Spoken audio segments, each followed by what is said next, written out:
So recently, Chaos X and his talented team of developers have released the Silver update for Project 06. So now all of the three hedgehogs have their main levels completely revamped and fixed, available to the public, which is really awesome. Now, in case you don't know what Project 06 is, and I would assume you probably would know if you click on this video, Project 06 is a fan remake of Sonic 06 for the PC, based off of the Unity engine to iron out like any bugs or glitches to make it actually really fun to play. And in my opinion, in doing so, they have just created the best Sonic game ever made. And what's crazy is that the head developer, Chaos X, hasn't even played the original game, and yet he's doing most of the work himself, just using reference footage and feedback, and he's already like making a better version. It's kind of crazy. This game has its own Wikipedia page too, so if you want to learn more about it, you can go there. But yeah, that's basically what this game is. It's a super awesome fan game. One of the best fan games I've played. I can't really speak on that because I think this is probably like the only fan game I've played. I have played Fallen Star or Triple Trouble, but I'm just kind of like, riding them both with what everyone else is saying. Everyone is saying this is the best Sonic fan game. But anyway, so today we are going to be reviewing Project 06, and we're going to be taking a look at all the cool changes this makes to the original to make it like infinitely more fun, and see just what makes this game so incredible and why is it the best Sonic game of all time. So without further ado, let's get started. Oh, also, the download link for P-06 is in the description if you want to play it, so please do. So for this first section, we're going to skip over a lot of stuff because I realized that a lot of the things I wanted to originally talk about here before getting to the gameplay was a lot of just like stating facts, and not only just stating facts, but a lot of things that, people have said many times before. So, I figured I didn't really need all that stuff in there because originally I wanted to talk about things like the graphics and the visuals, the cutscenes and stuff like that, unused dialogue.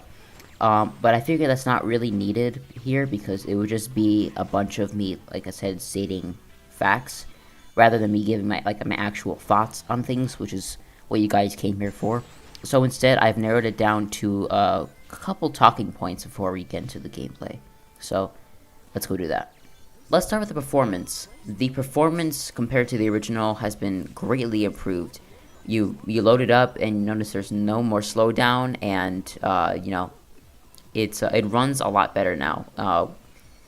A lot of people were complaining about the original 6 and its long loading screens, and well, I can't speak from personal experience because I haven't played the original 6. I can tell just by seeing them that they are much faster. The longest they'll ever be is even on the lowest end of PCs.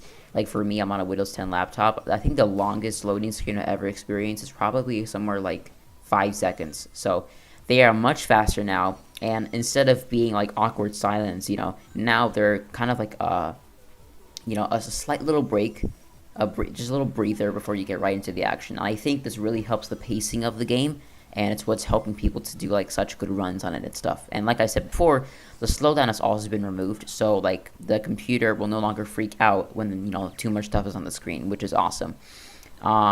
I do want to note it still will lag sometimes. The optimization isn't perfect, and it's especially present for me since I'm on a little Windows 10 laptop. But if you go into your options, there should be some graphical resolution settings you can mess with to accommodate your build. So, and on the topic of options, boy, there's a lot of stuff to pick from here. There are tons of options here you can mess around with to customize the gameplay to your liking. And if you go to the game room and you click on test stage, there's a brand new area you can just kind of mess around in and get used to everyone's controls, which I thought was really nice. It's really well designed. They got slopes and everything for testing your speed and stuff, good clumps of enemies, things like that. Really good stuff here. Testing the physics and the combat and things like that. I was actually really impressed by how well designed it was. It's a big area. There's a whole underground area. There's a upper area sort of. It's really cool. Also, by exploring the test stage, you can find portals that will take you to revamped versions of Xbox Live Arcade, Kingdom Valley, and E3 Crisis City, which I thought was really cool. But the other thing the gamer lets you do is it lets you change the jump dash type, which I think this is the most significant change because Depending on your play style, it can be one of three options. It can be straight like Retail 06. It can be a fast downward arc. I'm not sure if that's like any specific game. Could be Adventure 1, I'm not sure. And then there's the Legacy Dash, which I see a lot of people using. It's like a slower arc, very similar to Sonic Heroes and Shadow the Hedgehog. It lets you like preserve your speed upon touching the ground, which is really cool. But the thing that's really awesome about this dash is that it allows you to perform the bounce cancel into the air dash from Sonic Adventure 2 when playing as Sonic, so you can rocket down to the ground with a bunch of speed. Personally, I prefer the straight jump dash because whenever I play, I always go for score attack, and it usually helps me to stay in the air longer to continue my combos. But I have noticed that the Legacy Dash is very useful for speedrunning, so if that's your thing and you kind of want to like avoid, if you know your whole thing is like you want to speedrun and you want to avoid the combat, then I would definitely go the Legacy Dash because that would be very helpful for you if you're speedrunning. There are also a lot of like cosmetic options too, like you can change Sonic's model, you can like switch it to the TGS thing, you can change like his shoes, you can customize the UI. But what's really cool here is that you can change the jump ball type. So it can either be the Sonic Adventure 1 jump, not jump dash, jump ball, or it can be the SC2/Hero/Shadow jump ball, where it's like a little trail behind it. And of course there's the retail jump ball, like 06. But personally, I use the SA1 jump ball because I really like how it looks, and you know, it's just nostalgia vibes. But also, you know, the sound effect of the spin dash in general is just really satisfying when you release it.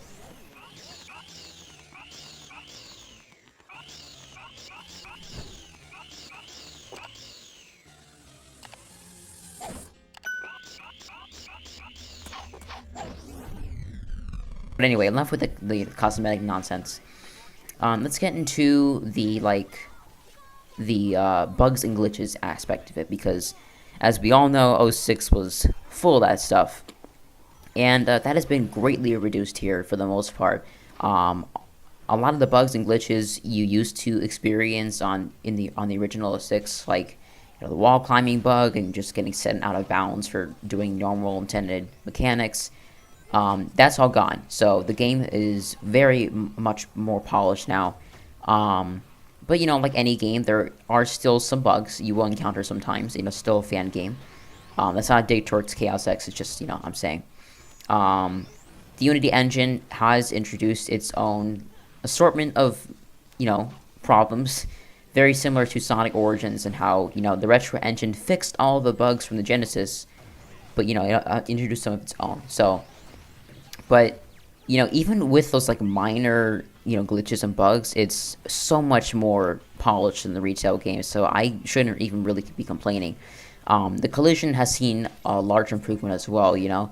You're no longer gonna clip through walls or floors and stuff, you know. It works how you expect it to, which is good, but you know, like any game, you know, it can still use some work. There are a lot of points where the collision is a little iffy, especially on those side walls in Flame Core. You will still occasionally fall off for no reason or whatever, and the overall stability is a lot more solid. So it performs a lot better than the original game, and it's a lot more stable than the original game. So that's very good. That's what I was looking for. Now, this one might seem like a very specific thing to talk about, but I want to talk about the camera for a second, because the camera has always been an issue in Sonic games, because, you know, Sonic's going like lightning fast, and, you know, camera can sometimes be like these weird angles or, you know, get in your way or whatever, and that still kind of does happen here a little bit, but I feel like this camera is like far improved over the majority of other Sonic games. I do think there are a couple things that could be ironed out with it, though. It gets stuck on things a lot, especially in Silver's campaign. You know, just kind of like touching objects will like really mess with the camera, and especially like boulders and circular objects, spherical rather. They will really. I'm actually kind of scared of people who play this game and that happens to them. They could actually possibly get seizures from this.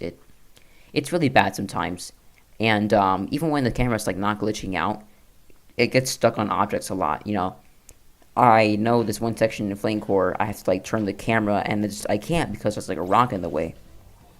I'm not really sure if they can make it so that the camera like you can move it freely no matter what obstacles is in your way. I'm not sure if that's a thing, but if they can do that, that would be really helpful.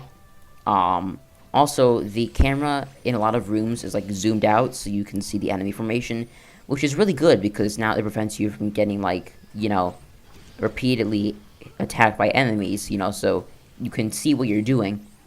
But there are also a lot of times where the camera is zoomed so far out that your depth perception is really messed up. It will really cause you to like mess up a lot of jumps, and sometimes it zooms so far out to the point where like other things will like get in front of the camera, like not get stuck, but like for example, in Blazes Wave Ocean, the camera zooms out and this one palm tree gets in the way when you're trying to do your combos, and it really messes you up. So yeah, and there is a lot of like finagling the camera to get it to look where you want it to.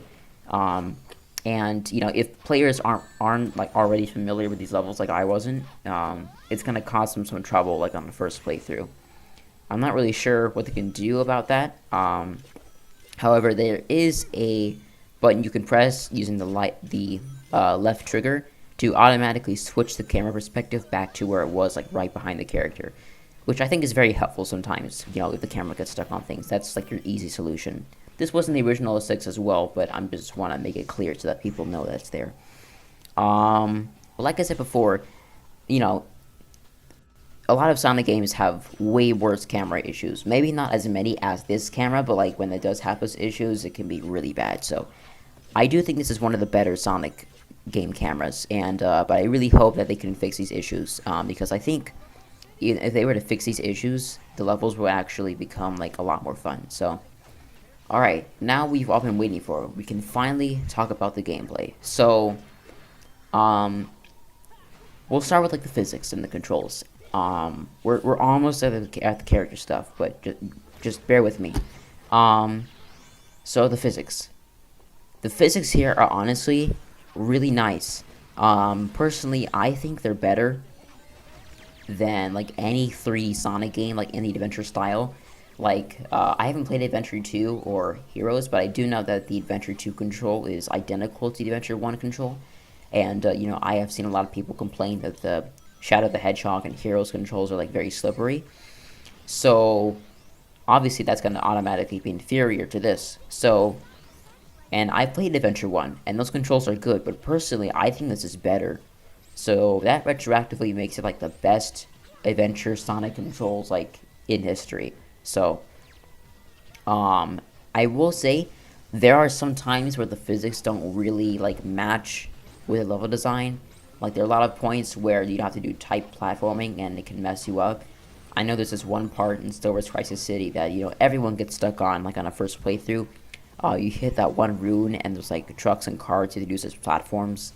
And this, combined with, like, the zoomed-out camera, will really screw you up, and you're gonna be stuck on there for, like, 2 minutes. It can be frustrating.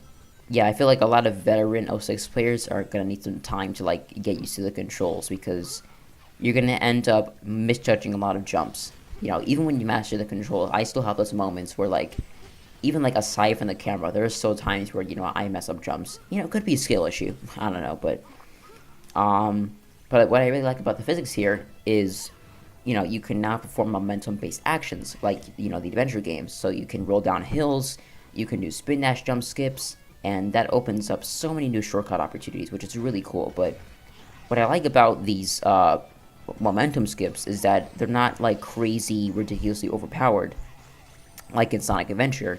Like in that game, you just have like a couple spin dash jump skips and you're done. But these controls, they're not so overpowered. They're these levels. To be fair, these levels are like larger, so they can't be completed as quickly. But the physics don't let you like completely skip the level. You still gotta like engage with the mechanics and things like that. So that's really good.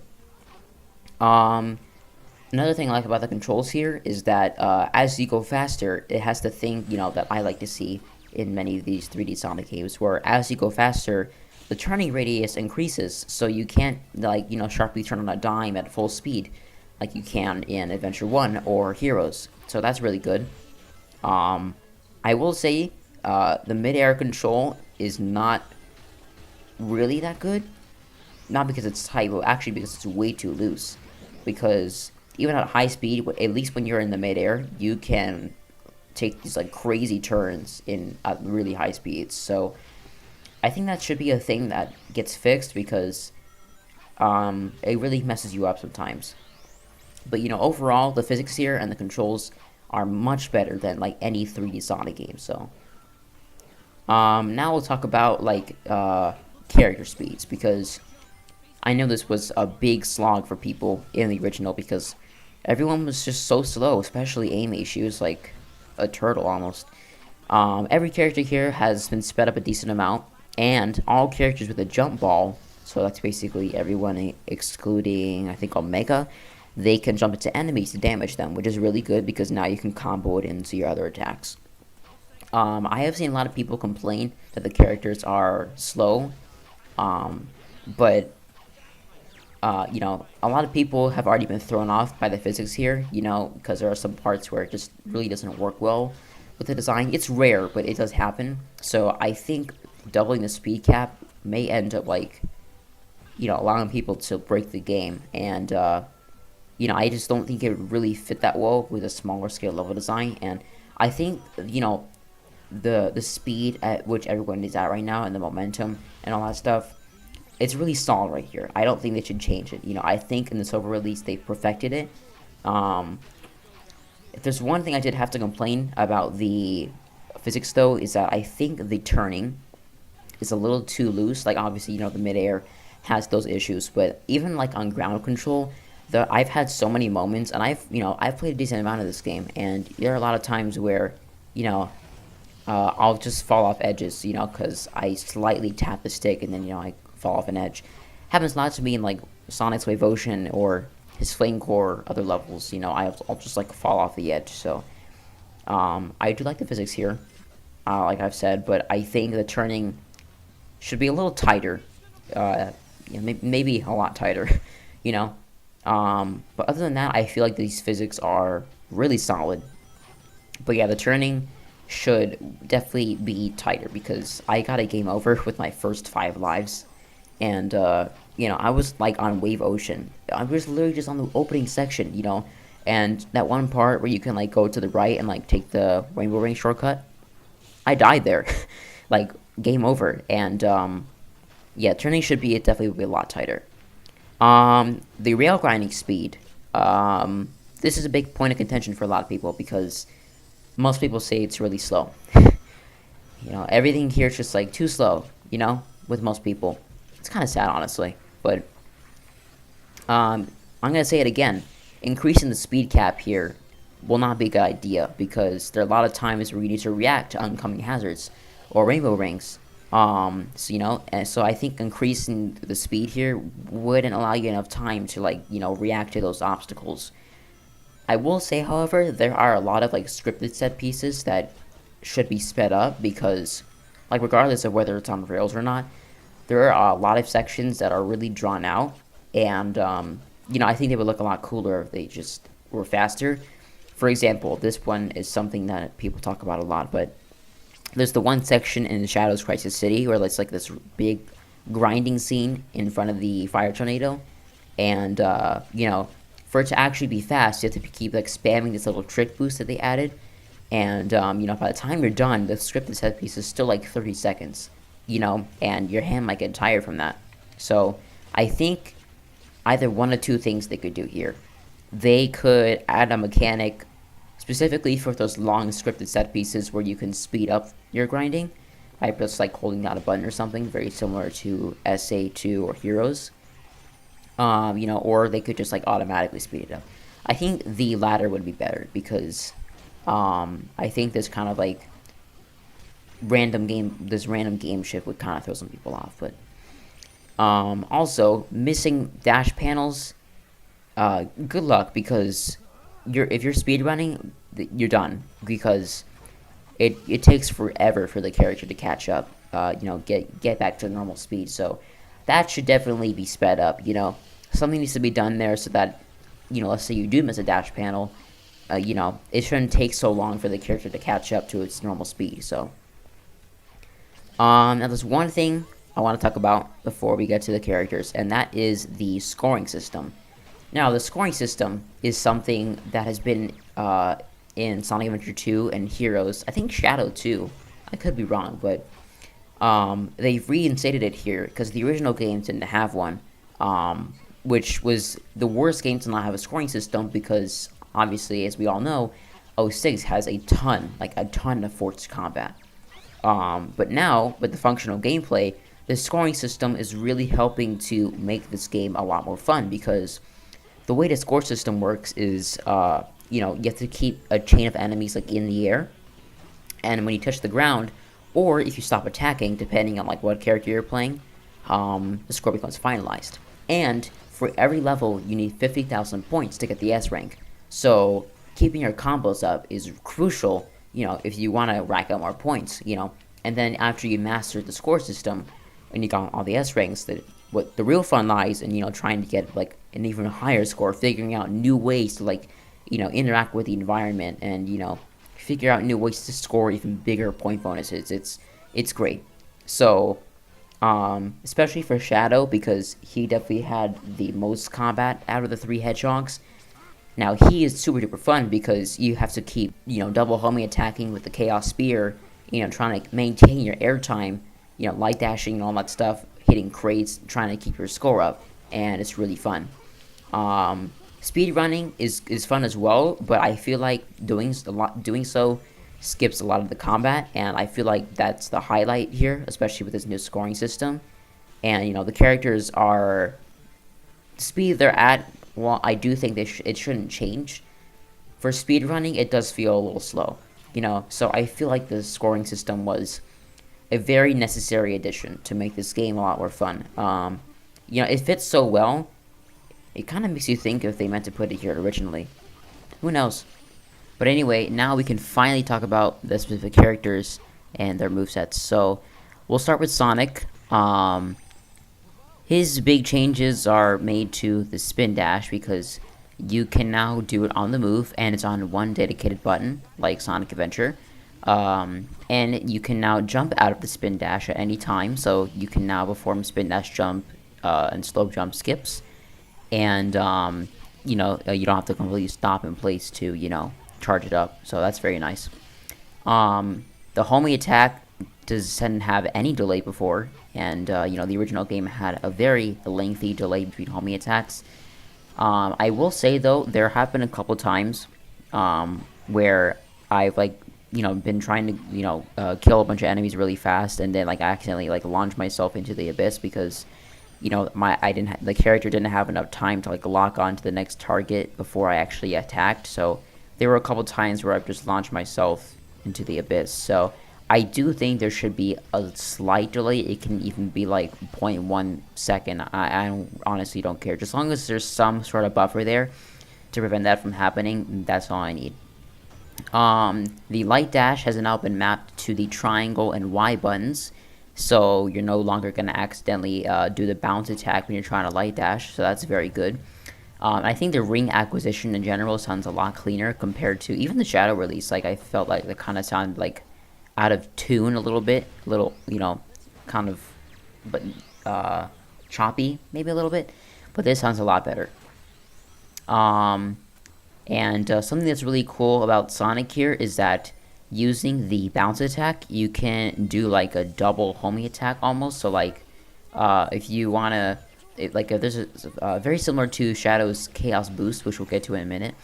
If there's a target that you're trying to hit and it's out of range, you can dash and then bounce, and then while you're still in the air, that resets your ability to do another dash, so you can do a double homing attack almost if you need to do continued combos or something. The Chaos Spear for Shadow also lets you do the same thing, which we'll get to later. And basically, you can dash, throw a projectile to stun an enemy, and then you can homing attack onto them. Additionally, with this Chaos Boost, of course, you also have Snap, which we'll get to later. But on the topic of Sonic's bounce, I feel like it's a little too overpowered, in my opinion. I do think this is better than the Shadow release, but I also feel like it hinders more than it helps. There were a lot of times where there were enemies with multiple hit points where I had to bounce multiple times, or I was bouncing multiple times to like cross rooms, and then by the time I made it to the next room of enemies, like I was so high off the ground because I had to hit the bounds like 3 or 4 times that I actually was like out of range of attacking the enemy, and that caused me some problems sometimes where I would think I would locked on, and then I just kind of launched myself into the abyss. So I do think the bounds should be adjusted to not back to what it was before, but at least like a middle ground somewhere between like what it is now and what it was for the Shadow release. However, I do think that the current bounce height should be kept for Supersonic because he has increased jump height, so I think it would make a lot more sense to keep it there. And I feel like the higher bounds would be a lot more rewarding if we saved it for the your almighty super transformation. At that point, it doesn't really matter if it's like unwieldy because Supersonic is very unwieldy. So I feel like that would mesh really well. Also, the double input glitch has been removed, meaning you no longer can press the X and the B button simultaneously to gain a really high jump. So that is resulting in people having to find like new workarounds for like speed running and finding skips and stuff, which might sound like it's a pain, but it's good for some people. It's something fresh for the experience. So that's pretty much it for like Sonic's regular controls. Mainly it's just fixing how he handled. That was pretty much it. No moveset changes that I have noticed. But now we'll get into his snowboard. I believe that's the only vehicle in his story. His snowboard controls a lot better. Your movement doesn't no longer locks in place. The controls are a lot tighter. I do think it has the same issues as like Sonic's regular controls. I think the turning is a little too loose. I think that should be tighter as well because there were a lot of times where I just like barely tap the stick and I would still fly off the edge. I think even more so than when I was like with regular Sonic. Because at least with like regular Sonic, you could jump and then you can still like manipulate your direction to a high degree because you had that very like I said before, the air control is super tight. But the snowboard is definitely a large improvement over the original, so I shouldn't really be complaining, but I do think it could be tweaked a little bit. But what I think it's cool about the snowboard is that when you like time your jump right, like when you get the awesome time, it like has a trick animation and it makes like a wind sound, so that's really cool. Also, this is a very helpful addition. If you get like stuck behind a wall, you can press X to do like this kick dash that will like propel you forward if you want to gain speed, or if you get stuck behind a wall. So that's actually more useful than you might believe. So I'm very glad that's in there. There's also the silver ball in Aquatic base, which technically isn't really a vehicle, but it's just because it does appear in Silver's story, but it controls a lot better. And it also can take an additional hit from lasers now, so that's really nice. Like before, the camera can mess with the depth perception here, so you may get hit, but I think it's nice that there's a little more of a buffer between certain death and it's just really it's nice because now you're not gonna die. I think that extra pressure of having the only 2 hits is going to cause people to be more careful, and then therefore their future runs are going to be a lot more precise. Speaking of precise, that trigger point on the very top has caused me a lot of issues. The ball has a very small like trigger point on the top, so and you have to land on like that exact center if you actually want to trigger the ball and you want to be able to control it. There was countless times I've lost track by this point. So many times where I would fall off the edge because I didn't land on that exact spot. And there were some times where I managed to like maintain my velocity around the ball and like go in circles, try to jump back up. But a lot of times my chance for a comeback was ruined by the camera because it's because of the issues I stated before. So I think to mitigate these issues, I think the trigger point should be bigger, especially because the physics also, like I mentioned before, will cause you to misjudge jumps at some points, and If your jump isn't forward enough, you'll slip between the small gap between the ball and the wall, or you'll fall off the edge. So, but like the snowboard, it's vastly improved over the original, so I can't really be complaining. Now let's talk about the gem system, because the gem system has actually been made very useful in this game. And what's really interesting here is that there are no more hub worlds. They removed the hub worlds from this game. So now you actually have to find the gems in the levels, So, like, there'll be one gem per level. I think the only levels that don't have any gems to find are the 2 Elise carrying missions, Dusty Desert and Tropical Jungle, but there are gems everywhere else, and there are 2 in Kingdom Valley. And what's interesting with the gem system is that they restored the maturity meter, which was a cut mechanic from Sonic 06. And what this allows you to do, essentially, is you can basically equip a gem, and the maturity meter can fill up to 2 times. So, and that meter fills up by, destroying enemies. And then, the little light cores, the chaos drives will fill up the meters, and, it makes the whatever gem you're using more powerful. So, like, for example, the green gem, on level 1, it doesn't have a very large radius and doesn't do as much damage. But when you keep it equipped and you're destroying enemies, the meter is going to automatically upgrade. So the radius of the attack will get a lot larger, and it does more damage.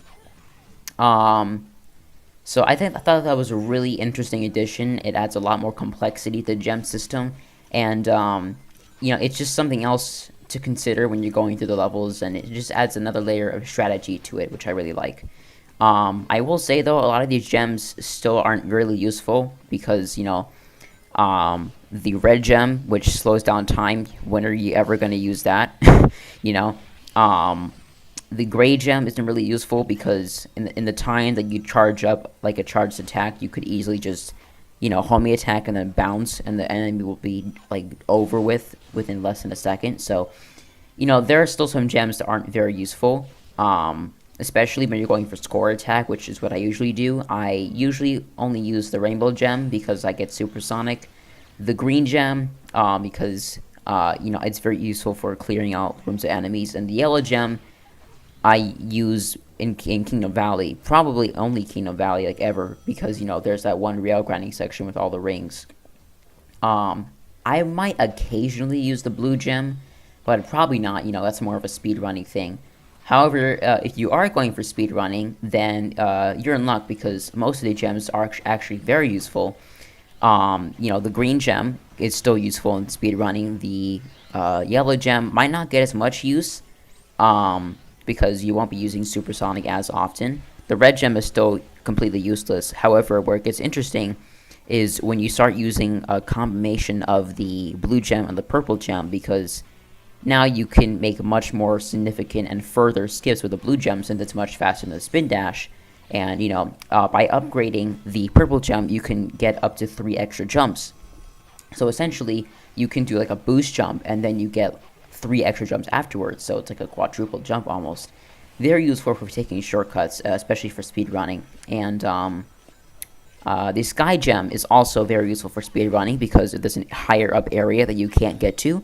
You can aim in first person, throw it, and then maybe like bounce yourself in the air for a little more a straightforward trajectory, and you'll not instantly teleport there. You know how it works, but yeah, the gem system has been very improved. I'm really impressed with what they were able to do here by simply just adding a maturity meter, and making these meters functional. Of course, we have to talk about supersonic, because there was also a cut mechanic from 06 that was restored via the rainbow gem, and that can be found in Kingdom Valley after S-ranking all of Sonic's levels, which was a nice addition from the Shadow release, because before it was just like there always, like if you wanted to, you could just open the game, download it, play Kingdom Valley, get Supersonic, and then S-rank all the levels really easily. But now, very similar to the Sigil of Awakening, which we'll get to later with Silver, and the Light Memory Shard with Shadow, you have to work for it, which is really nice. It's what you expect from Supersonic. You get increased speed, higher jumps, and you're completely invulnerable. You won't sink into lava or quicksand or any of that. What's really cool with Super Sonic is that when you reach your max speed, he gets that blue aura from Sonic Adventure, which is especially appropriate during the Mach Speed sections because, that gameplay in Mach Speed is very similar to the Chaos boss fight from Sonic Adventure. So that was it was a nice thing they did. I really like the attention to detail there. Now we'll talk about Mach Speed. I believe this is the last thing to talk about for Sonic. Yeah. So Mach Speed has been vastly improved over the original because the control is a lot tighter. The big thing with Mach Speed, of course, is that you couldn't actually manipulate your direction while in midair, which was like, was like the stupidest thing ever. But now you can move while jumping, so now you can perform lots of cool skips and tricks. I noticed a lot of people doing this one skip in Radical Train, where instead of hitting one of the dash pads to then do 2 wall jumps onto the next platform, you can instead just like lean to the left and then do a jump, and you'll instantly skip all that, which I thought was really cool. Another thing that's cool about Mach Speed is that you can now slide and bounce one time. Well, you can bounce one time in midair, and then you have to like wait for it to start back up again. But you can slide to like correct jumps or to like react to obstacles, but it doesn't completely halt your movement, which I really like. I will say though, I'm not sold on the new knockback animation because it can actually get in the way more often than it's supposed to help you. I noticed that you will most likely get killed in Crisis City, even if you're going max speed. You will probably die to something. You'll get hit by a truck, and the knockback animation will cause you to slow down, and then the tornado is going to suck you up before your control comes back. I do like that it gives you a second to like regain composure and prevents you from getting stuck, but and it is also, to be fair, a good incentive to not take damage, but I do think the bounce back animation should be removed and probably replaced with the animation that plays when like colliding with smaller objects, like spikes and things like that. I think that'd be more beneficial so that you don't get sucked into the fire tornado if you get hit.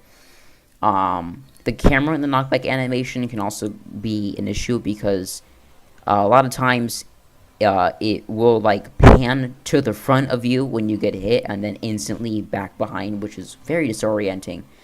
It doesn't do that in Radical Train, but it does in like Wave Ocean, so that's really annoying. But anyway, so yeah, Mach Speed has been incredibly improved over the original game. It's really fun, and I shouldn't really be complaining. Like I'm gonna say this a lot throughout the rest of the video. I should not be complaining because it's already so improved over the original.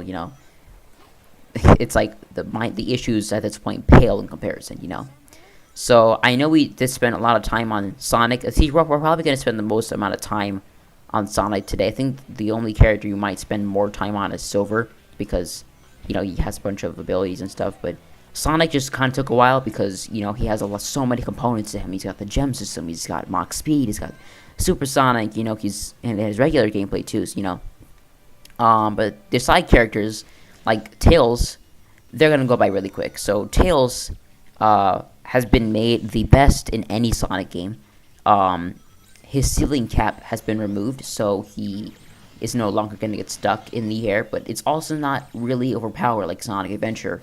He does fly relatively slowly compared to Sonic Adventure, but what's really interesting about Tails' flight is that the amount of time you can fly for is able to be extended by like destroying enemies as you go, and so you can kind of like combo while you're in the air and gain the score. So that's a really cool thing.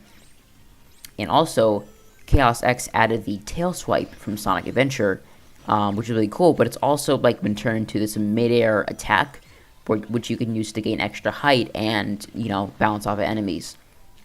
Tails' bombs now actually like lock on to enemies, and you can also like shoot them in first person, then aim, However, I will say, it can get uncomfortable having the attack, like the bomb attack and the flight on both on the phase buttons, and I have the same complaint for Omega. So I think just like a general thing for P-06 they should do, I think they should add like a control mapping option, because I would really like to map the attacks like somewhere else so that it's not so uncomfortable for me.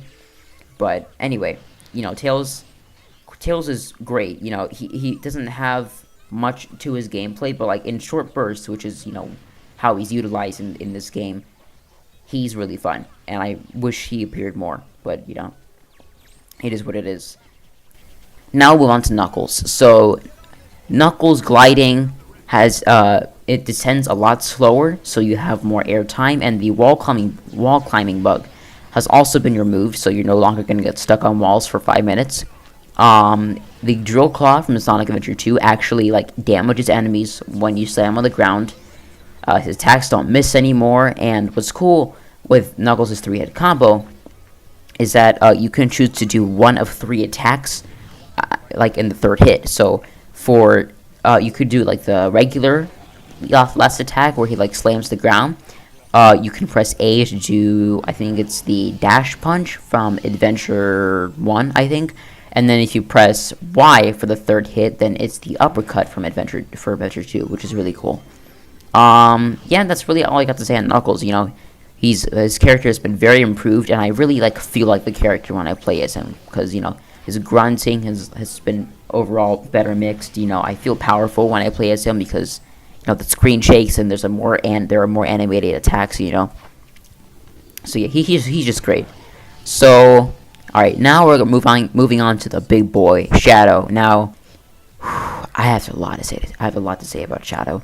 Shadow is amazing. Shadow is incredible. He's some of the most fun Sonic gameplay in honestly the entire franchise. I would say this is legit some of the most fun Sonic gameplay, and it's so unique as well. So we'll start off with the basics. Shadow's spin dash has been restored, so you can now actually spin dash like Sonic, and it has the same abilities as Sonic, where you can do it on the move, and it's on one button and everything like that. But the spin kick has actually been made useful because you can do it on the move, and it has a very large radius when you repeatedly spam the B button. And it also does more damage than a standard homie attack. It's not really useful for score attack, but if you're speedrunning and you want to take out enemies really quickly, this is your go-to. Honestly, it is actually quite useful. The Chaos Spear has a new lock-on reticle and damages enemies when charged, and it can be done up to 3 times in midair. So you can, and every Chaos Spear allows you to gain a little bit of extra height, which is very useful in case you accidentally fall off an edge, or you want to take a shortcut, which I have seen people do with the Chaos Spear. It also targets multiple enemies, so you can now stun multiple enemies, which still isn't really useful. However, when you activate Chaos Boost and you reach level 2, Chaos Spear becomes Chaos Lance, and it now damages enemies without having to charge it. So you can walk over to a group of one-hit enemies and then just wipe them all out in an instant. It's really, really fun. The aura for Chaos Boost is also a lot more animated, and there's a little glow that trails behind Shadow's shoes when he reaches max speed, which I thought was really cool. His homie attack has been shortened to match Sonic's. Defeated enemies fill the action bar much faster, and it actually requires you to manually level up from 1 to 2 to 3 using the maturity meter. And every Chaos ability uses a bit of energy now. So, you have to think about, should I use a snap here? Should I use a lance here? Should I use a blast here? Because they're all going to cost energy. So it's a more meter management. Meter management is a big thing with this game, I have noticed. The Chaos Attack combo doesn't miss anymore, and it kills all enemies in one strain. It is 10 times faster now, so you'll kill even the purple golems in an instant. It's super satisfying. The camera shakes during the combo as well. Shadow's legs squash and stretch. There's these attack marks, and it's really cool. The Chaos Blast actually works this time. It creates a 10-yard explosion, but it still isn't too overpowered, which I really like. And as for the snap, the camera doesn't instantly teleport to where you are, which I really like. But instead, it tracks you. It is still a fast teleport, but you can actually see where you're going now.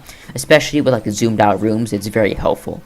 The voice clips are a lot better mixed into the overall volume, so it's less repetitive. Because there will be a lot of voice acting, especially with Shadow, because he has his combos.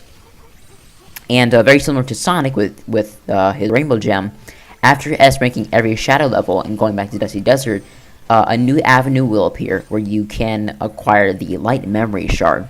What's so cool about this is that Shadow can enter what's called uninhibited mode from the ending cutscene.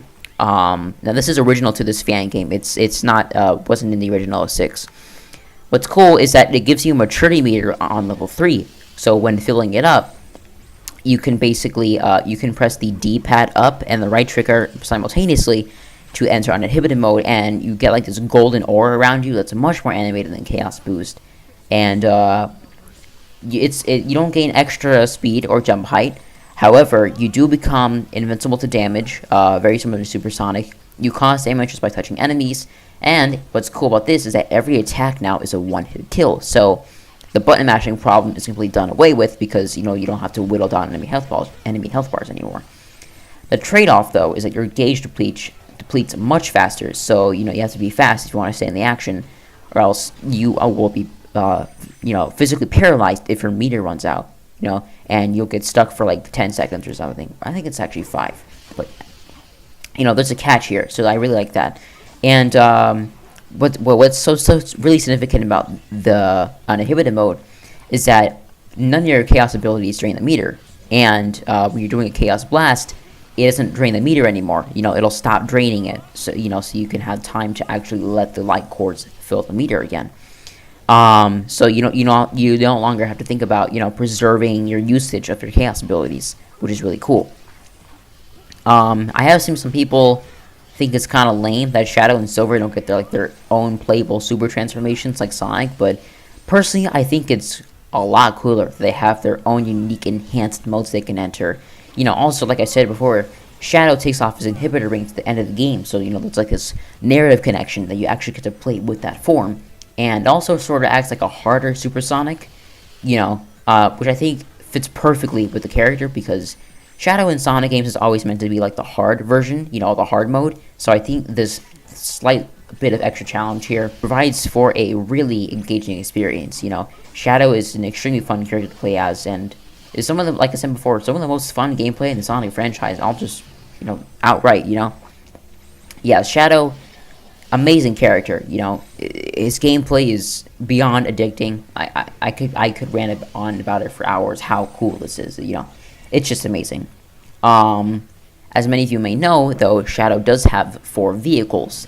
He has the jet glider, the hovercraft, the buggy, and the bike. I'm not going to spend too much time on these because we got to get to his side characters and then Silver. So the jet glider controls pretty good. The knockback animation can get annoying sometimes, especially when you're getting used to the controls, but otherwise it's really good. I think they should lower the kill plane in Crisis City, because if you wanted to, you could fly over the whole thing. The hovercraft controls relatively the same. It's good, but the big difference here is that the hover jump can actually go fast, and when you flip, you won't automatically get killed. And but the unfortunate thing is that flipping still does happen a lot due to the new collision of the physics, especially in Dusty Desert. If you were able to see footage of that gameplay, you would lose your marbles. It's really bad, but yeah, I think that should be ironed out a little more, because I don't want to be constantly flipping, even if it's not going to result in death. The buggy, I actually can't even give my thoughts on it because I don't even use it. They give it to you in White Acropolis and Wave Ocean, but spin dashing and homely attacking is a lot more reliable and it's more fun. So that's why it was also removed from Crisis City. So, people say it controls a lot better. So I guess you just have to, base your opinion off their thoughts. The bike controls leagues better, and for the same reason as the buggy, it was removed from the Aquatic base. But in Radical Terrain, it is now really fun because you have an extremely stressful time limit, because Eggman's train is getting away and you gotta hurry up and shoot it down. It's incredibly fun level just from the fixed controls and stuff. So, but yeah, now we can finally get to Rouge and Omega. So Rouge, I'm not gonna say too much about her because she plays very similarly to Knuckles. She has her 3-hit kick combo, she can dive and everything. But what's cool about Rouge is that she was given a radar for the key hunting missions. So it randomizes their placements in Kingdom Valley So now you have to actually like hunt for the keys and stuff. Use the radar, and it works like it did in Adventure 1, where it targets multiple keys. So it doesn't take a long time to find all the keys anymore, like it does in Adventure 2. And also, Tropical Jungle. Before it was just like a level where you fly to the end because it was like an open map, and obviously you were basically essentially a flying character. But now there are randomized spawn points, so you actually have to hunt for them. And I will say now the level is actually quite difficult because a lot of these platforms are very small and over a large pit of water. So it's been turned into a decently fun level that I really like now. I wouldn't say it's one of my favorites, but I come back to it every once in a while. And like Tails, Rouge can also like aim to shoot bombs in the first person, so that's really cool. Now we'll move on to Omega. So Omega has been vastly improved. Omega is one of my favorite characters now. His hover no longer can be spammed indefinitely. The shotgun was replaced with like his 3-hit combo from Sonic Heroes, which was a really cool reference. And it's worked like you expect, the slash and then the circle attack. His airborne shots and lock-on lasers no longer halt to in place. So that's really good because that was a big problem with the Shadow release where you had to like stop in place to fire projectiles. But now you can move, so that's helps with the flow. But what I really love about Omega is this first-person like turret mode. It's awesome. It's really fun. I could see some parents getting on their kids about it if because they might get them addicted to the shooting. But he appears in literally 2 levels, and his sections aren't that long, so it's not gonna do anything. It's not gonna get you addicted to shooting or anything. At least I hope not. But I really like that first-person shooter mode. And all because it's also like Shadow, it connects to the story because towards the end we see Omega using the machine guns against Mephiles. There was one complaint I will give to Omega is that I feel like the final attack in the 3-hit combo should have a slightly larger hitbox because a lot of times I would miss enemies that it looks like I should hit them. So I think it should just be a little wider, just a little. But otherwise, Omega's great. I really feel like a death machine when I play him. It feels great to play as Omega. All right, now for Silver. Silver is a very he's a different character. He's a very interesting character. He doesn't play a lot like Sonic or Shadow. He has a very unique play style, which I do commend the designers for. His gameplay revolves mainly around psychokinesis, which is the process of manipulating objects with your mind. Excuse me. But Silver has been since he's not as fast as Sonic or Shadow, he was totally a terrible character in 06. Not just for that, but along with a bunch of other technical issues. But he has been vastly improved here. A lot of people would hate it on Silver, because of his terrible gameplay. And what's really sad is that it was his debut game, and it had to be terrible. But it is what it is. But now I would honestly say this could easily be like somebody's favorite campaign. It's incredibly fun. Silver is like one of my top characters now. I think he's more fun than Sonic, honestly. I think if I had to rank the characters, I would probably say I couldn't give you a favorite, but I really like Shadow, Omega, Knuckles, Silver, and yeah, those are definitely my 4 favorites. Shadow, Omega, Knuckles, and Silver. He's like a top 4 character for me, honestly. Like, really fun. Probably top 3. He's incredible. But anyway, enough of my fanboy stuff. But Silver has been sped up a lot. He's not as fast as Sonic or Shadow, not even close. But it's not a tedious chore to run around with him anymore, so that's good. He goes in like this cool levitation pose whenever he reaches his max speed. His hover, very similar to Omega, has been fixed, so you can no longer feather the employee and make it like fly 5 times farther than it's supposed to. However, what's interesting here is that the teleport dash now has infinite range as long as you like have meter to keep it going. So that's kind of like a replacement for the broken hover, which I really like because, you know, obviously the best thing about Silver in his campaign was levitation because, you know, it was a very unique thing, you know. It was very different to the mobility we would see from the Sonic and Shadow, you know.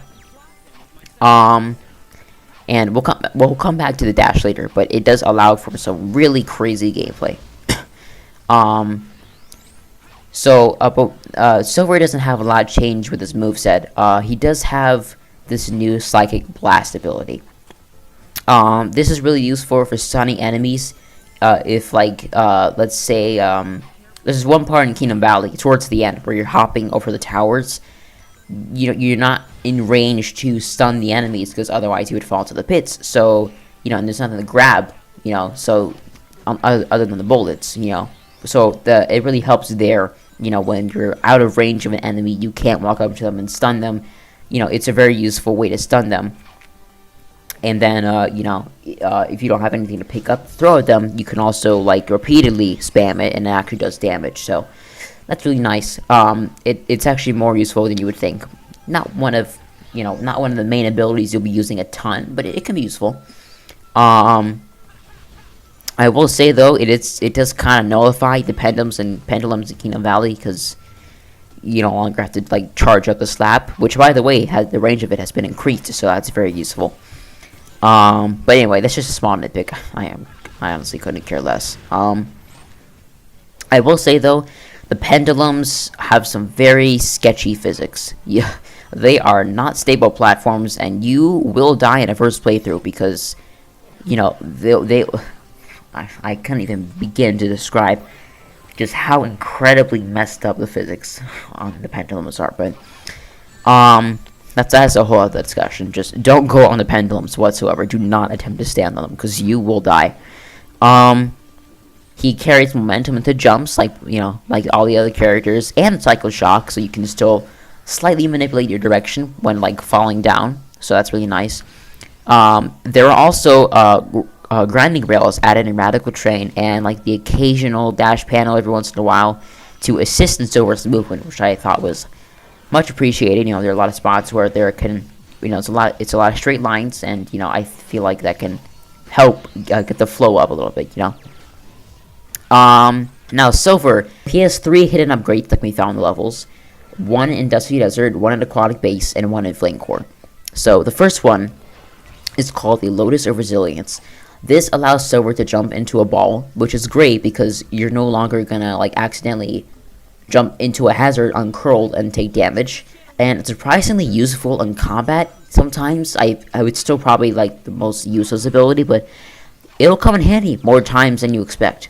Like when there's not one enemy left and you don't want to stun them and pick them up. It's useful.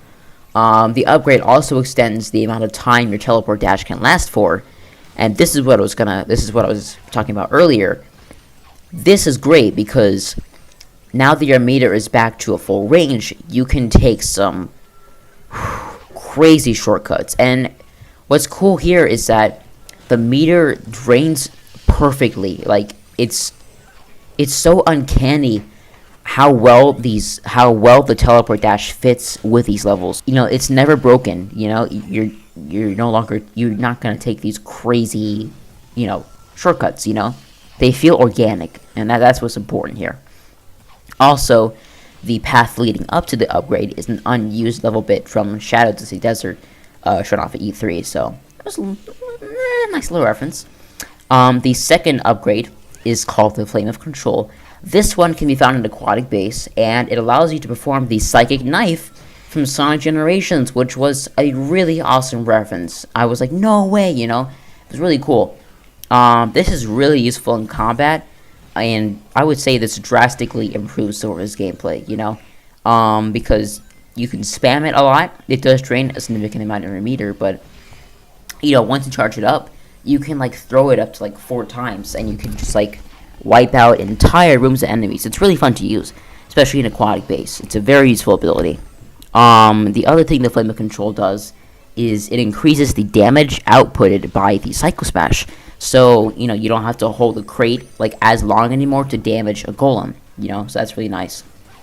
Now I'll talk about the last upgrade. This one can be found in Flame Core, and like Sonic and Shadow, it can only be obtained after S ranking every level. So once you do that, you go back to Flame Core, you play through the whole level, and then once you once you destroy the ball of flame, there will be a new animation appears where Silver like seals it into this like 9-pointed star, and then after that it'll float down to the ground, and then you walk over it, you walk over to it, you collect the item, and then it's called the Sigil of Awakening.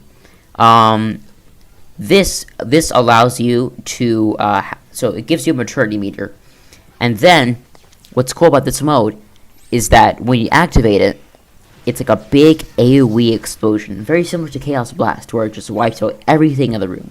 But what's different about this is that you can increase the longevity of a meter by killing enemies. It drains very quickly, so that you can perform the AoE multiple times within a level.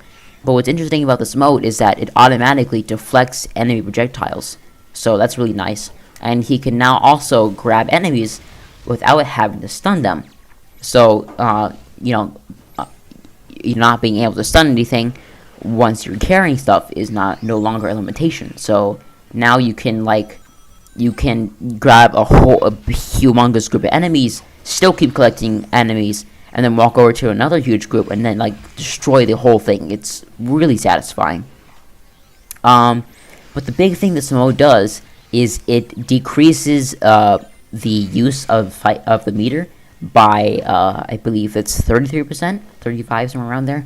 What's cool about this is that it makes the teleport dash have even more range, so now you can take even crazier shortcuts, while still managing to rein it in and not feel really overpowered, which I really like.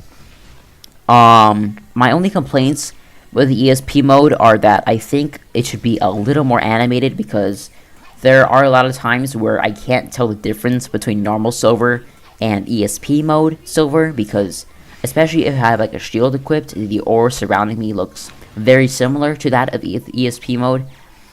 So I think, I don't know what they need to do there, but it just needs to look a little more animated, It's more expressive. Also, the ESP mode occasionally doesn't block attacks when multiple are thrown in quick succession, or if you're within a close range with the enemy, so that can get annoying sometimes. And I also think the range of the stun should be increased in ESP mode, because there are a lot of times where I would bump into an enemy trying to grab them while moving, and that can get a little annoying. But also, finally, his flame core, when you grab the Sigil of Awakening, it doesn't give you the correct directions for activating it. It just tells you to push the D-pad up.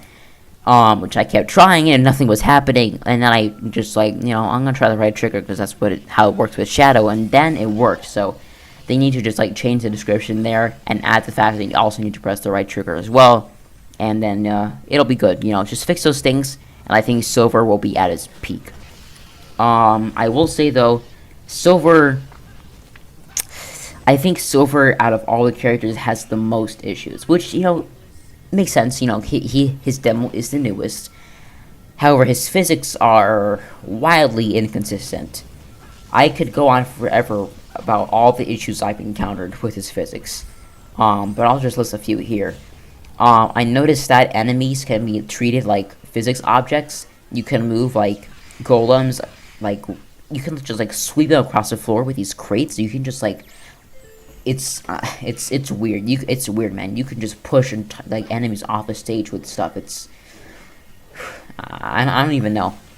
You can also accidentally push enemies off the stage when using the Psycho Shock, and you can also launch them into the air if you grab the crate beneath them, which gets especially annoying because if it doesn't really count as a death, even sometimes you can fall into a kill plane and they'll respawn out of nowhere, and then they'll start attacking you, and it's it can get really annoying.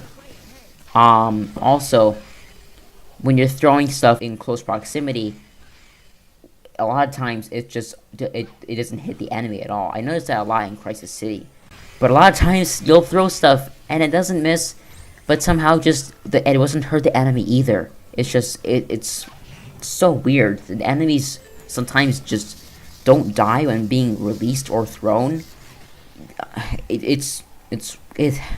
I could go on forever. It's as great as Silver is. He has some really frustrating underlying rules. You know, there you can play a section and get like slightly different outcomes from like the weirdest like variables. It's really weird. I'm not sure what Chaos X can do to improve these issues, but he has also stated that physics are really complex. They're difficult for him to code. So, you know, that might be what it is. And, you know, to be fair, you know, I'm sure coding is a very difficult process, but I do hope they find some way to like resolve these issues, because it can start to get on your nerves sometimes. I will say though, the Sigil of Awakening can really help with these issues a lot of the times. And, you know, even with those issues, like I said before, Silver is an awesome character. You know, he's still a top 3 character for me. You know, he's just such a cool character. He's very unique. He's very puzzle-like, which is what I really like about him. He's different. You know, they didn't just make another Sonic, so which is what I really like. So, but of course, we do have to talk about the elephant in the room before moving on to Blaze and Amy, which is the ball puzzle. Oh boy. For those of you who don't know, there at the end of his Dusty Desert, there is a little thing called the ball puzzle, you know? And there's this little L-shaped hallway. You have to shoot the ball into this hole, and there's a self-destruction time limit, meaning if you don't get it in there at the end, you will have to start over. There are a bunch of pits to avoid, with crates that don't even help at all, blocking the ball from falling into the pit. The physics are terrible. I could go on forever. It's the puzzle in that level was some of the most. It's one of the most hated things in Sonic in general. I think the whole level, like, you know, Amy was a big factor in why it sucked as well. But I would even say that's probably like one of the most hated levels in the franchise, like hands down. So you know, even people like me, you know, I had faith that they would figure out some way to fix it, but like I'm just thinking, how are they gonna fix this? This is like, it's like one of the most rageful things in all of history. I don't know how they're gonna do it, but surprisingly, the changes made here were actually so simple, yet it completely transforms this. You know, from being like a super frustrating mini game to like, you know, a little cool gimmick, you know, at the end of the level, like it was meant to be, probably, you know. I noticed that the layout has been much more streamlined. There are now like angled stone walls to guide the ball forward around the pits. The physics are actually much better, you know, like they are in this game.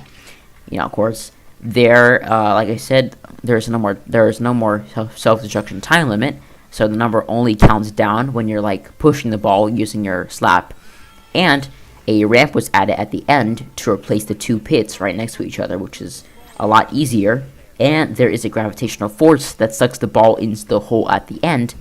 And you can grab the ball with telekinesis to stabilize it and aim.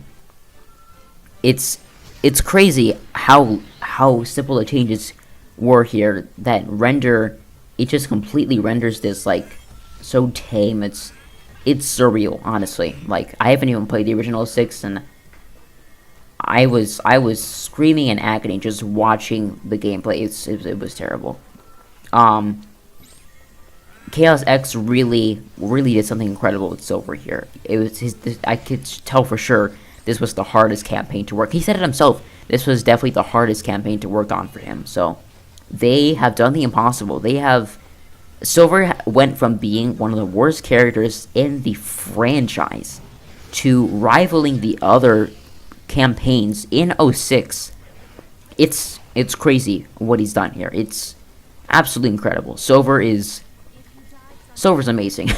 I should probably stop with Silver because this is getting to be a bit much. But we'll move on to Blaze and Amy now, and then we can finally like wrap up the video. So Blaze plays very similarly to Sonic, which is why she was a big fan favorite in the first place. And she was widely agreed upon by most people to be the best character in the original 06. So, you could argue that she didn't really need a lot of improving. And they didn't really do much here. The fire tornado no longer slows down in mid-air, so that's really good. And it's on its own button, and it lasts 15 seconds now. So it's just right for doing combos and stuff. She has a new attack called like a fire crow or something. It's useless, honestly. It's on the Y button, I think. Not the Y button. It's some other button. I didn't use it, but I like that they did effort. It's A for effort at least.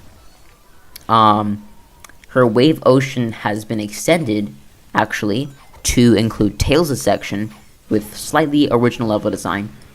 And the size of the snowball in White Acropolis has been reduced to the size that it is in Sonic's White Acropolis now, because for some reason the hit detection was like 3 times as large or something. That was weird. But the snowball is also an instant kill now, which can be worsened by the fact that you have to manually turn the controller around in that section when the camera shifts. But personally, I like the challenge. It really only caught me off guard like that first time in Sonic's campaign, but I really like actually having to react to that. Having to manually turn the stick around. I like that actually. I like that little reactionary thing there. I will say though, it does that really weird collision thing where you like fly off a slope and then you lose speed when landing, which isn't a deal breaker, but it's it's not. It can get a little annoying, but Blaze is really a really fun character, and the only thing I would say is that I think her air dash, like her fire dash thing, her homing attack when not locking onto an enemy, should be a little more vertical. Should give her a little more airtime, because I often find myself using it to try and cross gaps with it, and then I often get myself killed because it just goes downward like really fast. But otherwise, Blaze is a really fun character. Definitely, maybe not one of my favorites. Well, it's kind of hard to say because there are only 9 characters, and a lot of them already are my favorites. So, but she's fun. She's really fun now. I still think Sonic is more fun. Blaze is still a side character, but she's fun. Now we move on to Amy. So, Amy is by far, like, I don't care what you say, Amy is by far the most improved character in this entire game, because I could go on forever with how terrible, just absolutely atrocious her character was in the original 06, but now she's a powerhouse. She's incredible. Amy's hammer swing has a much bigger hitbox, and it doesn't completely halt her movement like Omega's lock-on shots. Her hammer twirl has also been included from Sonic Adventure and can be done on the move. What's really funny here is that if you do it for too long, she gets dizzy, which I'm not sure if that happened in the original Sonic Adventure, but I thought that was a really funny thing. But you can just kind of like make sure you stop spinning it before that happens, so it's no big deal. And the worst thing that can happen is that you're vulnerable to enemy attacks, which in getting hit you will like regain control, so it's it's not a big issue. I like that they put that there. Also, her invisibility feature was removed, which is good because it was really out of place before, and it wasn't really that useful. Especially now because Amy doesn't need that invisibility. That was such a weird ability to put in there. I don't know why they did that, but her hammer jump returns, but since Amy still has her double jump from that game, which by the way actually is good now and carries momentum into it, her hammer jump has been it's now like a fast jump almost. It's not a high jump like it was in Sonic Adventure, so it gets her moving quicker than her normal running speed. So now people can't complain that Amy is the slowest character anymore, despite her still being the slowest character on like a ground speed level. So her hammer jump will also give her a very high bounce when used on enemies and objects, which is very useful for taking shortcuts. So yeah, Amy has been completely just complete. She's I'm lost for I'm not lost for words. She's really fun. It's really quite sad that you only get to play as her in one section because she's really fun to play as. However, Chaos X has stated that he plans to make new versions of the pre-existing levels for every one of the secondary characters, which is really exciting because now it's a lot like Legacy of Solaris, or if we wanted to, we can play through the whole campaign as Tails, Knuckles, Rouge, Omega, Blaze, and Amy. So that's like 6 new campaigns. So that's really awesome because, you know, Amy just got straight shafted here. You know, she's playable in one level, you know, and that's it. So I'm really excited to see like what designs they'll come up with here. So Chaos X has recently stated on Twitter that he does plan on stepping away from the project for a little while, which is good because, you know, every developer needs his time to think, you know. I'm sure game developing is a very difficult process. I wouldn't know because I'm not a developer, but, you know, having to code a bunch of things and, you know, make sure you move the bugs and everything, it must be a very difficult process, you know. And, you know, he's been working on this for, I think, 6 years now, like, non-stop, basically. He's doing most of the work himself, too, and, you know, like any passion, you know, I know from experience, because I'm a piano player, doing something too much will cause you to hate it, no matter how much you love it. So, I'm really glad he's distancing himself, jeez, can't speak, to clear his thoughts, because, you know, he really deserves a break, you know, and it only makes me more excited for the final update, because I know he's gonna come back with a clear mind, and he's gonna, you know, he's gonna have a better thought process, so that's good. However, he has stated he plans to include remastered cutscenes, so basically we'll be able to play the game like in episode mode and, you know, actually play with like the story cutscenes and everything, you know. So he plans to like reanimate them and then, you know, fix the pacing of them. He plans to include the hard and very hard modes of every stage, so that's really cool. Some more stuff to play. Like I said before, he is going to include new versions of pre-existing levels for every secondary character, so that means new sets of levels for Tails, Knuckles, Rouge, Omega, Blaze, and Amy. Although I will say, I really hope there's a way to play through all these levels as just Sonic, just Shadow, or just Silver, like remove the secondary character sections. Not because I really want to, but it's just, I think it would be only fair. Like, I think when you open the game and you click trial select, like, I think you should be able to click like team or character. Team will let you play the levels like they are normally, you know, with, you know, the side characters popping in every once in a while. But then I think the second option should be character, where you click Sonic, Tails, Knuckles, like, you know, you can choose whatever specific character you want, and, you know, you can play through all the levels just as them without the secondary character selections. But if they don't do that, it's fine. It doesn't really matter. He does plan to include the end of the world as well, so the final stage, and all of the bosses. So that includes Solaris. So that's really exciting. And I think that's everything he said, confirmed that he wants to include. So as for what I want,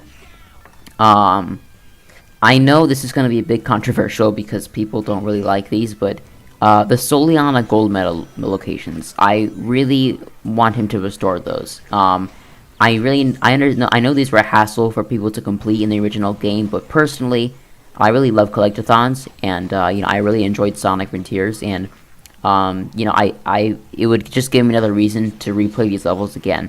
And you know, if they need to make it less annoying, for the like normal mode of each stage, they could like move the locations to like other spots, or like straight up remove some entirely if they need to. Like, if they're just, I want them to be in there because I want some other things to collect. You know, I really like that.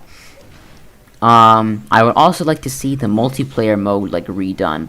I'm not really sure how that would work, since Sonic and Shadow are both much faster than Silver and their level layouts are significantly different. I'm sure they can find some way to make it work, though. Actually, now that I think about it, if they can get that to work, they can make like a whole online thing out of it. You know, people could race each other like online, battle each other online or something like that. That would be pretty cool. the town missions and the hub worlds could possibly be fun with the improved characters and reworked navigation for the hub worlds. I feel like I know the town missions were, kind of a waste of time in the original, but they could possibly be fun, with the fixed characters. So, but if they don't add those, I really hope they add at least the hub worlds, because I think that would add some nice breaks between the levels, And this one's a different one, but I think they should do like what Sonic Frontiers did with their DLC and add a jukebox with collectible songs, because I was going through Shadow's Flame Core recently. I'm like, it'd be really cool if I could like turn on the jukebox and just listen to All Hail Shadow while I'm just like demolishing enemies. So I think that could be a really cool thing for people who want to listen to Sonic music from 06 or other Sonic games too. While they're going through levels. I think they should also add a boss rush. That could work really well once they add all the bosses. Like, try to, complete them all without dying or whatever. Or they could do like a time thing where you try to beat all the bosses, very similar to the Battle Rush and Frontiers, where they try to beat all the bosses within a certain time. That could be something fun. I also think they should do something very similar to the Cyberspace Challenge from Frontiers, where like you try to complete a set of stages like within a certain time.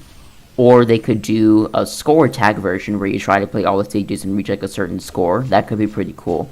And actually, now that I think about it, they could add like an online leaderboard for like time attacks. They could like, you could post your rankings on a leaderboard and stuff like that. Just imagine, like, you can race people online, battle people online, post rankings online. Anyway, I'm getting lost. And I'm not really sure if this would fit too well, but a photo mode, because this game looks really epic all the time, especially with Shadow in this glorified uninhibited mode. And I've already put plenty of time into the photo mode for Frontiers, and I've got some really nice shots, and I think that could work well here. I know it wouldn't really work well, probably not in this type of Sonic game, because it's a game where you're focused on the intense action, and Frontiers is a little more open-ended. There's no like pressure, so I'm not really sure if that would work well here, but if they could add it, that would be really cool, just for the people who do want to do it.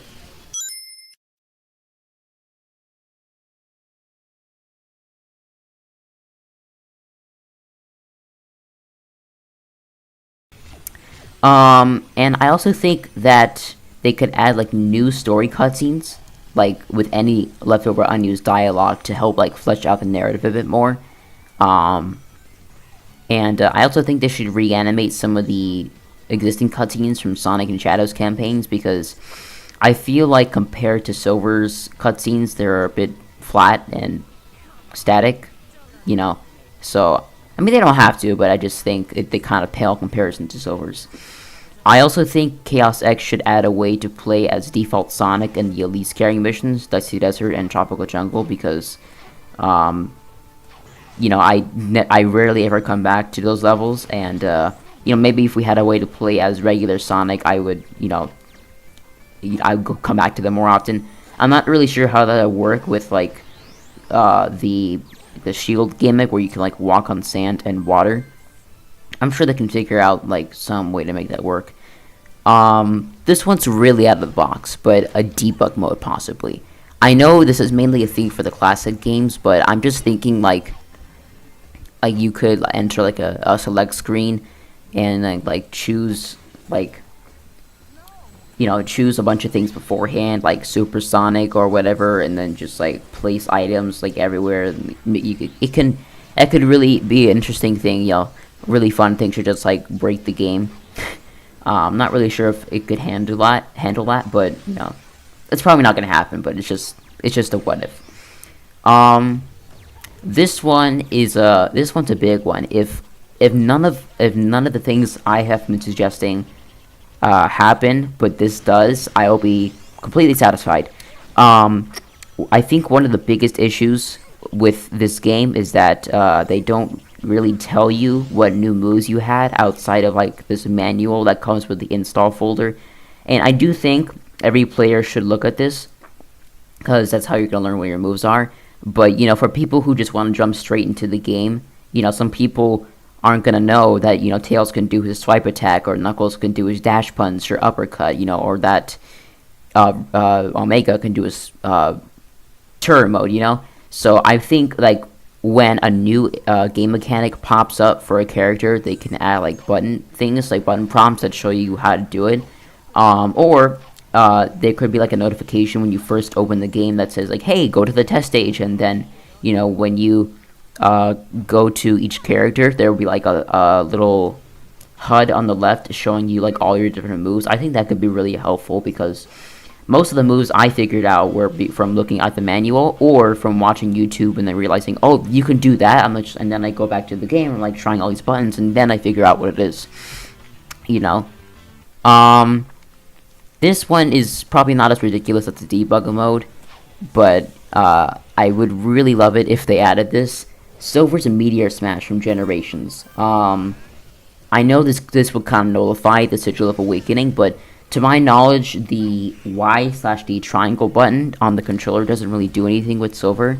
So they could, like, make it so that you could pick up a bunch of items or enemies and then, like, jump in the air, walk over to another group, press Y, and then he, like, smashes everything on the ground, and it's like make this shockwave.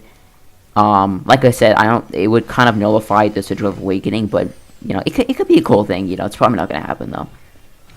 So that's it for my suggestions for, like, future additions, like, add-ons, stuff I would like to see. And this section is more so, like, bug fixes, issues that I've seen with the game, technical things that I think should, be ironed out. For starters, I noticed that there are a couple spots in this game where you're almost always going to get hit from the purple Iblis dogs. I noticed that in Silver's Flame Core, like, there's this one spot where it's pretty much impossible to avoid the laser shots, and you have to be just, like, lucky for it to happen to not be facing that way when you happen to get to that section.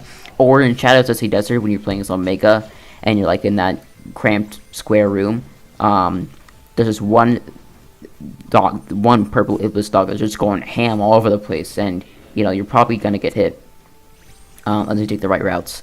So I think, I guess remove those or something, or just have, like, them not shoot in particular directions or something. I don't know.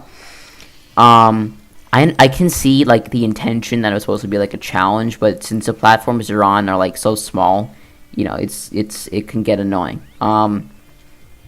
And there are certain platforms in this game where, like, I'm trying to, they're like the breakable kind, like in White Acropolis or Kingdom Valley, where I'm trying to, like, fight enemies on them or spin dash jump off of them, and then they just break under me for no reason, and they sometimes get me killed. So I think, like, certain platforms should be set to not break when trying to spin dash jump off of them or, like, fight enemies, because I think that would just help a little more. I also think that Shadow's Chaos boost shouldn't drain during the scripted level bits, because there are a lot of points where, I feel like I could carry over my power to another group if it were to just stop draining, because a lot of times, I attack a group and then I get to this long scripted set piece and, like, come on, you do it, hurry up, because, I would don't want my meter to drain, and then by the time I get there, my meter drains, so it's like, oh, well, gotta wait for Shadow to become unparalyzed or whatever. Which leads to my next point. A lot of times, Shadow will get, like, stuck in scripted set pieces if his uninhibited mode meter, like, runs out. I noticed this especially in Kingdom Valley. Like, there's this one part where if I'm on uninhibited mode and I lose it, I'll just get stuck on the wall and have to wait for, like, 5 seconds for him to, like, get unparalyzed. So I think they should fix that. On rails, you don't get stuck, obviously, because it's an automatic moving platform. Even when you're on, like, when you get paralyzed. So I think it should work the same way for, like, scripted set pieces on, like, flat surfaces. I also think you should be able to switch Chaos boost levels while on rails, because I know there are a lot of times where I'm on a rail and I want to switch to, like, level 2 or level 3 and I can't for some reason. I'm pressing the right trigger and not doing anything. So I think they should add that. Also, there are points where, like, at the the hovercraft section for Shadows Wave Ocean, I'm like shooting the bridges for the golems to fall in the water, and they sometimes they're still standing there for no reason, and I had to like physically ram into them with my hovercraft for them to actually fall in the water. So that's kind of weird. There's also this one really annoying lightspeed dash in Shadow's Flame Core. I'm not really sure how to describe where it is. Like right before you get to the second half of the stage, right before right before the platform that comes before the bridge, like the long bridge, like the bridge before the platform that comes before the very long bridge that takes you into the volcano. That one, the one that falls apart. Oftentimes I'll homie attack the two enemies and then try to light dash, and then for some reason out of range. So I have to like jump dash and then light dash for some reason. But the intended way is for you to like immediately homie attack the golem and then automatically be in range for the light dash. But sometimes I'm just not there for some reason, so I think that should be fixed because it can really get annoying sometimes. I think rails should maintain your score unless it's like a long scripted set piece, because it would incentivize further experimentation with the combat. Because, well, I don't think the rails should give you points, but like I think you should be able to attack one group, you know, home in on a rail, you know, for a few seconds. You know, they can have the buffer time for the combo, you know, and then jump into another group. You know, I think that could be very useful. Also, homing in on the rails from the side usually sends you backwards, and then you have to like readjust yourself, and that can be pretty annoying. So I'm not really sure how they could fix that, but you know. I noticed there are a lot of times where enemy projectiles just don't disappear for some reason once the corresponding enemy has been killed. Like, I'll kill an enemy, you know, I know they're about to shoot a projectile, the enemy dies, and yet these, like, their projectile still hits me because they just decide to not disappear for some reason. So that needs to be fixed because that can really get on your nerves. There's one spot in Shadows Wave Ocean where like you have to hit the switch to open that gate, and the camera like faces the completely opposite direction of where you need to go, and I had to like finagle it to get it look where I wanted to. So, you know, especially by, you know, if you're playing with uninhibited mode, that can really drain a significant amount of your meter, you know, having to wait for the camera to like pan around. So I think they should automatically face, you know, where you need to go for that section. I noticed that 1-ups will still respawn when restarting a section. They don't respawn anymore like when you just regularly die and you don't restart.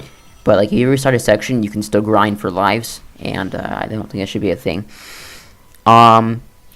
There are a lot of times where my meter is empty as silver, and I'm trying to grab enemies, and it doesn't let me because it's empty. I think that's a little weird. I think you should still be able to stun and grab enemies when your meter's empty, because I don't really see how those should take up psychic meter.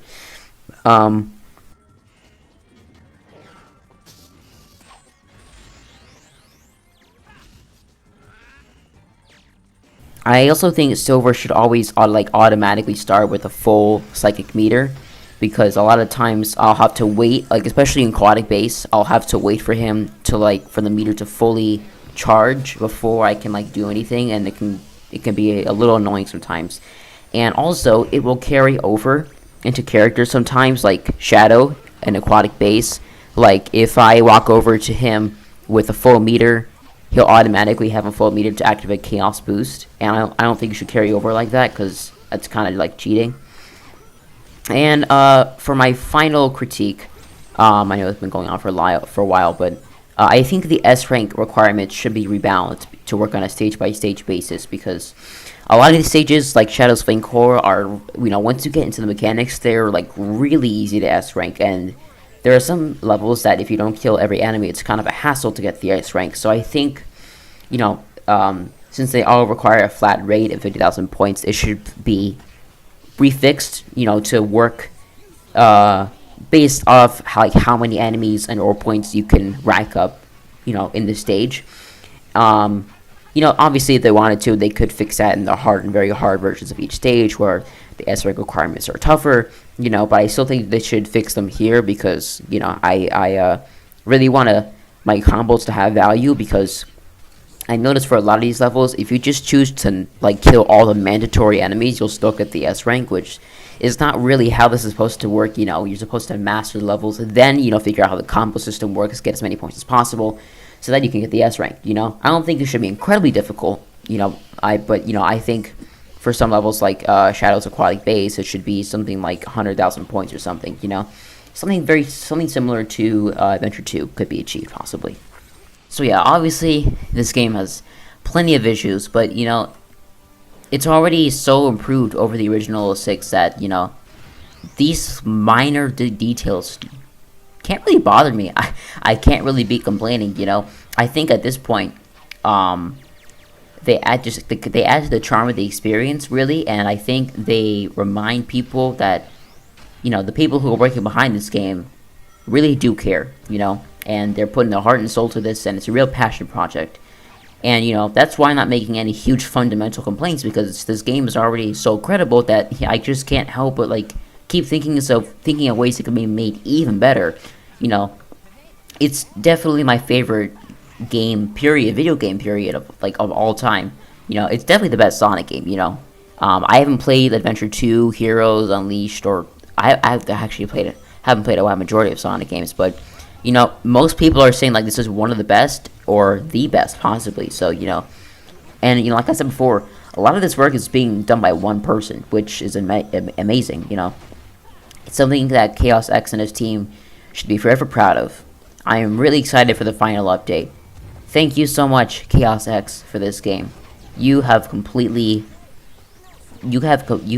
changed my life, honestly. You have brought so much joy into my everyday existence. This is it's everything I could have wanted and more. It's truly incredible. And I'm really excited for the final update, for this game to finally be finished. And for it to go down in history as one of the best video game remasters.